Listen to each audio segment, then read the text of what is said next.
여호수아서 22장 21절에서 34절까지의 말씀을 제가 봉독하겠습니다. 르우벤 자손과 갓 자손과 므낫세 반 지파가 이스라엘 천천의 수령들에게 대답하여 이르되, 전능하신 자 하나님 여호와, 전능하신 자 하나님 여호와께서 아시나니 이스라엘도 장차 알리라. 이 일이 만일 여호와를 거역함이거나 범죄함이거든 주께서는 오늘 우리를 구원하지 마시옵소서. 우리가 제단을 쌓은 것이 돌이켜 여호와를 따르지 아니하려 함이거나, 또는 그 위에 번제나 소제를 드리려 함이거나, 또는 화목제물을 드리려 함이거든 여호와는 친히 벌하시옵소서. 우리가 목적이 있어서 주의하고 이같이 하였노라. 곧 생각하기를, 후일에 너희의 자손이 우리 자손에게 말하여 이르기를, 너희가 이스라엘 하나님 여호와와 무슨 상관이 있느냐?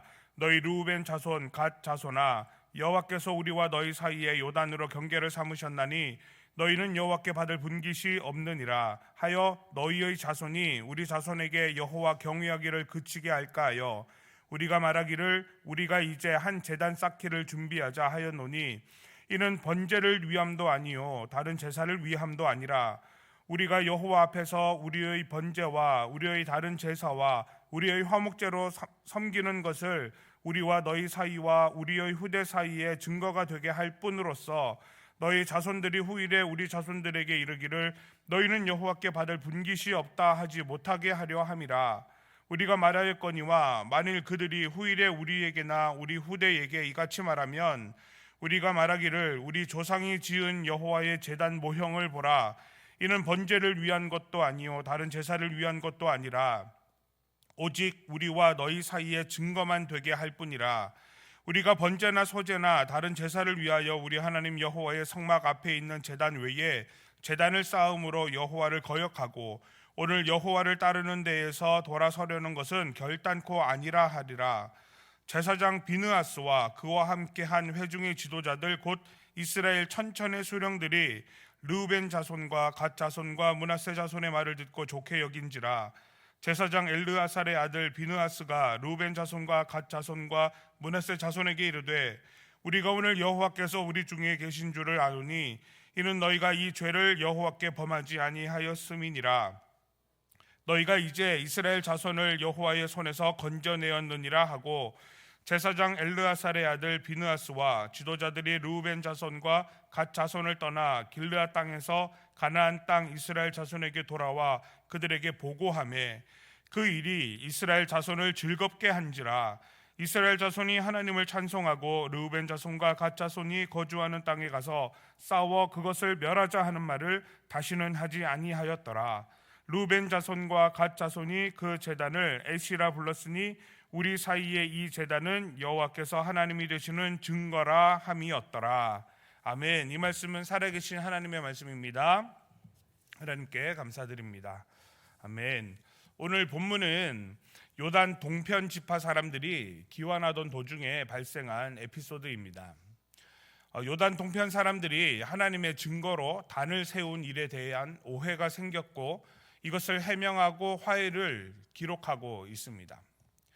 요단 서편 이스라엘 백성이 요단 동편 두 지파 반이 쌓은 단을 우상 숭배 행위로 오해하여서 사실을 자세히 조사하기 위해 사람을 파견합니다.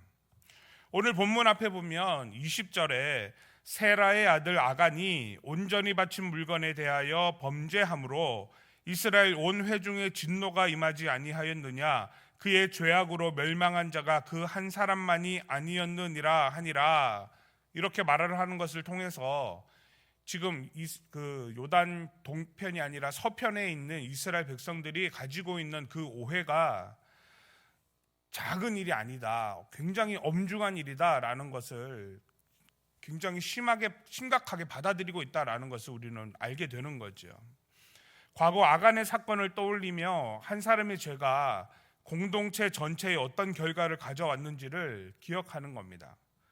그러니까 이번 오해는 단순한 감정의 문제가 아니라 하나님의 진노와 공동체의 생존이 걸린 문제입니다. 오해는 대수롭지 않은 것처럼 보이지만 관계와 공동체를 무너뜨릴 수 있는 힘을 가지고 있습니다. 그래서 가정에서 또 교회에서 삶의 자리에서 오해라는 것은 생각보다 큰 상처를 남기는 것을 우리가 알 수 있죠. 이에 대해 요단 동편 지파 사람들은 적극적으로 해명하고 있습니다. 조금도 주저하거나 망설이지 않고 자신들이 세운 단에 대한 의도를 설명하고 그것이 어떤 것인지를 빠르게 이야기하고 있는 겁니다. 하나님은 오해하지 않으시겠지요? 그러나 사람은 오해할 수 있습니다. 오늘 본문에도 자신이 겪은 어려움으로 인해 두려움과 염려가 생겼고 그로 인해 요단 동편에 있는 사람들에게 오해하고 있는 모습을 보게 되는 겁니다. 오해는 사람과 사람 사이에 일어나는 일입니다. 누구도 오해를 받을 수 있고 또 오해할 수가 있습니다. 완전하지 않은 우리의 실수이며 미래를 알지 못하는 막연한 두려움에 의한 예측이기 때문에 그렇습니다. 그런데 중요한 것은 무엇이냐면 오해 자체가 중요한 것이 아니라 이 오해를 어떻게 다루느냐의 문제다라는 거죠. 이 오해를 어떻게 해명하고 풀 수 있겠습니까? 중요한 것은 서로를 생각해 주는 마음이 있어야 한다라는 겁니다. 상대의 마음을 헤아리는 태도인 것을 우리가 알 수 있죠. 오늘 본문의 서편에 있는 이스라엘에게는 큰 두려움에 빠지게 되는 겁니다. 그런데 동편 지파 사람들이 그 두려워하는 마음, 하나님에게 진멸당할까 염려하는 그 마음을 몰라주고 자신들에 대하는 태도에 불만이 있거나 적극적인 해명을 하지 않았다면 큰 어려움을 겪게 될 수 있는 상황입니다. 서편 이스라엘의 마음을 알고 적극적으로 해명했기에 서편 이스라엘의 마음이 놓여진 것뿐만 아니라 동편 지파 사람들도 큰 위기에서 벗어날 수 있게 됨을 우리가 알게 되는 거죠.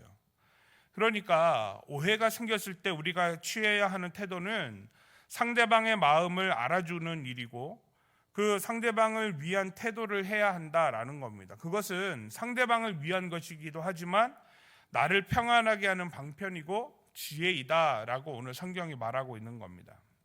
우리도 그렇지 않습니까? 문제가 생기면 그 문제를 해결하는 게 중요한 게 아닌 거죠. 뭐가 중요합니까? 얼마나 내 마음을 알아주느냐가 중요한 거잖아요. 이게 사람을 환장하게 하는 일 아니겠습니까? 교통사고가 빵 납니다. 그러면 뭐라고 얘기합니까? 너 몇 살이야? 이렇게 싸우기 시작을 하죠. 교통사고랑 너 몇 살이야랑 무슨 차이가 있습니까? 아무 상관이 없어요. 누가 먼저 받았느냐, 누가 실수했느냐 이걸 따져야 되는데 내가 누군지 알아가 나와요. 그러니까 이게 상대방을 대하는 태도가 아니라 내 억울함을 호소하고 있는 거죠. 교회 안에서 어떤 오해와 어려움이 생길 수 있습니다. 그러면 어떻게 하면 됩니까? 오늘 동편 사람들처럼 상대방의 마음을 좀 알아주고 적극적으로 해명하면 됩니다. 그리고 오해를 풀어주면 됩니다. 그런데 우리는 어떻게 반응하죠? 어떻게 네가 나한테 그럴 수가 있니? 다른 사람은 그래도 너는 그러지 말아야지 이러면서 섭섭함을 먼저 토로하죠. 그래서 그 마음을 몰라주면 그걸로 인해서 갈등이 생기고 문제가 생기게 됩니다. 그래서 이 사람이 택하는 거를 반대쪽에 꼭 가서 서 있죠. 왜냐하면 그걸 반대하기 때문이 아니라 내가 싫어하는 그 사람이 저쪽에 있기 때문인 거예요. 그러니까 이 오해가 풀어지지 않고 갈등이 해결되어지지 않는 겁니다. 동편 사람들은 오늘 그런 방법을 택하지 않고 오해하고 있는 그들, 얼마나 두려움과 무서움으로 오해하고 있는지를 알고 그것을 대처하고 있는 그들, 천천히 이스라엘 그 지도자들이 다 와서 이거를 해결하고 이거를 오해를 풀고자 하는 그 모습을 보면서 그들이 알고 싶어 하는 것을 정확하게 얘기해주고 그 문제를 풀어주는 거죠. 그러니까 오늘 후반절에 뭐라고 나옵니까? 33절에 이스라엘 자손을 즐겁게 한지라. 그러니까 그들이 오해하고 있는 마음이 싹 풀어지는 거예요. 우리에게도 이런 일들이 일어나야 된다라는 거죠. 그러기 위해서는 상대방의 마음을 알아주는 일, 상대방을 위하는 태도가 필요하고 그 일은 내가 상대방을 위해서 하지만 결국에는 나의 마음이 편안해지고 나의 안위가 보존되는 일이다라는 것을 우리는 오늘 성경에서 볼 수 있게 되는 겁니다. 그래서 오늘 우리가 기도할 때 또 오늘 하루 살아갈 때 내가 하는 생각대로 되지 않고 오해가 생기는 상황이 있을 때 상대방의 마음을 좀 들여다보고 그 입장을 고려하여서 상대방을 배려하면 나의 마음이 평안해질 수 있음을 우리가 오늘 본문을 통해 깨달아야 되는 거죠.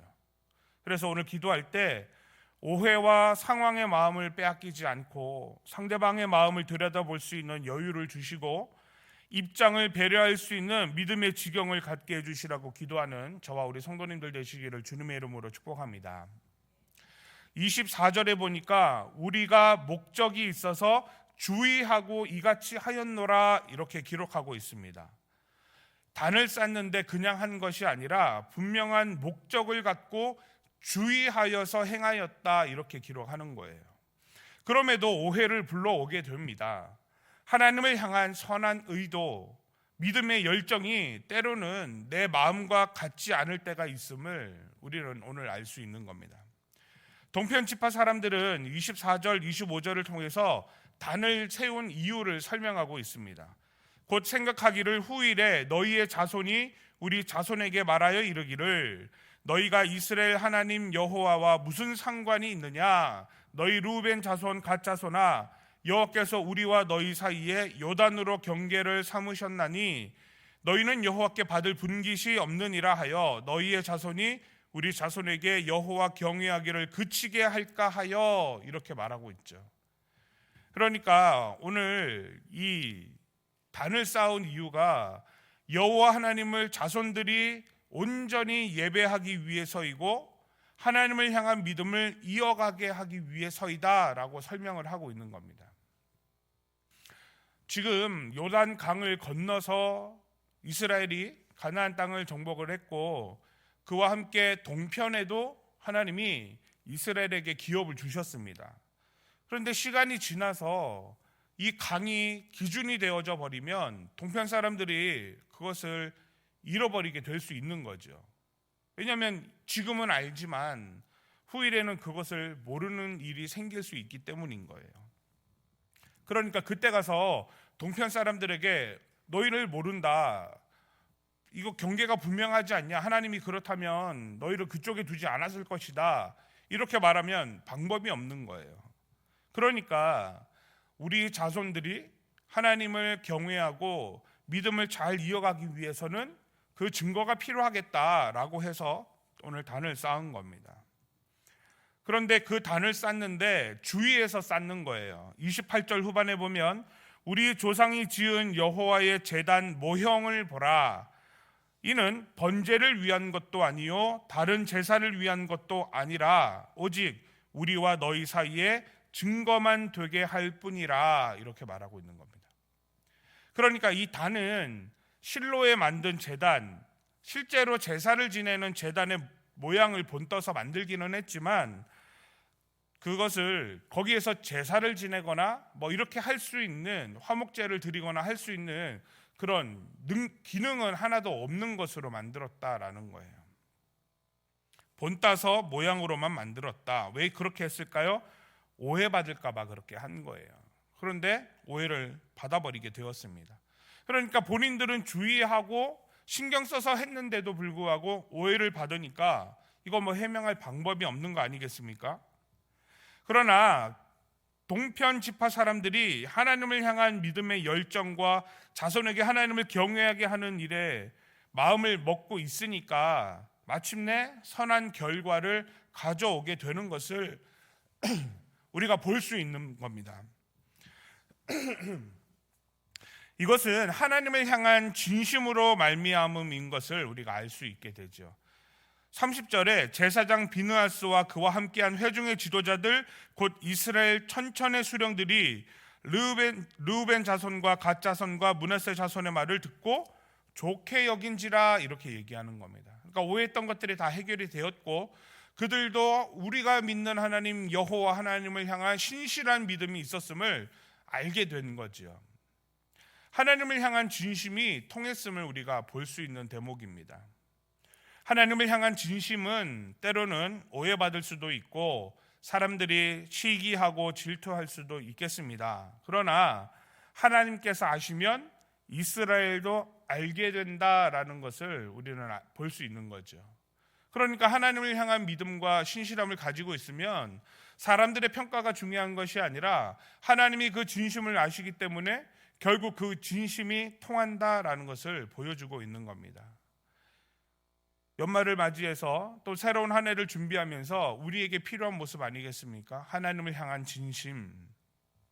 하나님을 향한 진심을 갖고 순수한 믿음을 드릴 때 곧 그 믿음은 하나님께 드려지게 되고 결실을 맺게 될 줄을 믿습니다. 오늘 본문을 보면서 온갖 오해 속에 있었음에도 결국 사랑을 이루신 분이 떠오르지 않습니까? 바로 예수 그리스도입니다. 예수님은 하나님의 아들이셨지만 율법을 폐하는 자로 오해받으셨고 백성을 사랑하셨지만 민중을 선동하는 자로 몰리셨습니다. 그러나 예수님은 진심으로 우리를 사랑하셨고 우리를 죄에서 구속하셨습니다.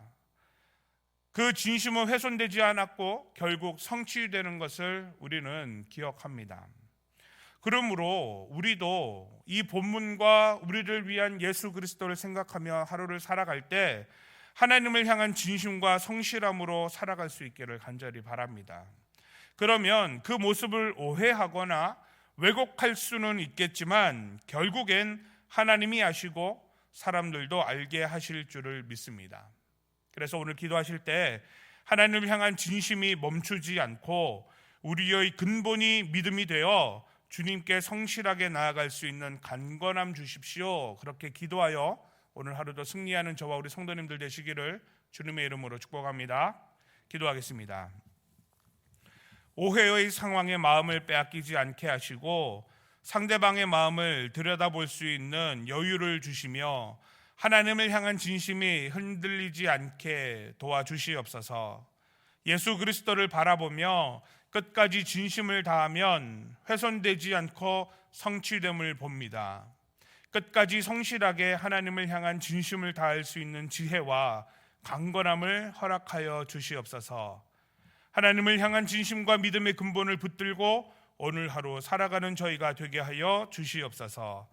오늘은 목회자들을 위해 기도합니다. 담임 목사님을 축복하사 성령 충만 주시고 목양 사역 감당할 수 있는 힘과 지혜를 주시며 건강을 허락하여 주시옵소서. 가정을 평안케 하시고 주님께서 자녀의 삶에 복을 더하사 주를 위해 헌신할 때 공급하시고 채우시는 하나님의 은혜를 경험하게 하여 주시옵소서. 분별의 영을 허락하사 선과 악을 구별하고 긍휼의 마음을 주시며 주의 은사가 확장되어 하나님의 복된 사역자가 되게 하여 주시되 동역하는 동역자들에게도 동일한 은혜를 허락하여 주시고 합력하여 선을 이루고 교회를 섬길 때 형통하게 하여 주시옵소서. 환우를 위해 기도합니다. 상하고 찢긴 우리의 마음을 위로하시고 질병과 노고와 아픔으로 신음하는 성도들에게 성령 하나님 찾아가 주셔서 통증을 사라지게 하시고 깨끗하게 낫게 하시며 치료의 광선을 바라사 회복되게 하여 주시옵소서. 우리의 간구를 주님께 올려드립니다. 가정을 위해 직장과 일터와 사업체를 위해 건강을 위해 여러 가지 간구함을 간절히 구하오니 정확하고 구체적인 하나님의 인도하심이 우리를 붙들어 주셔서 응답의 역사가 이 새벽에 있게 하여 주시옵소서. 이 모든 간구를 예수 그리스도 이름으로 기도하옵나이다. 아멘.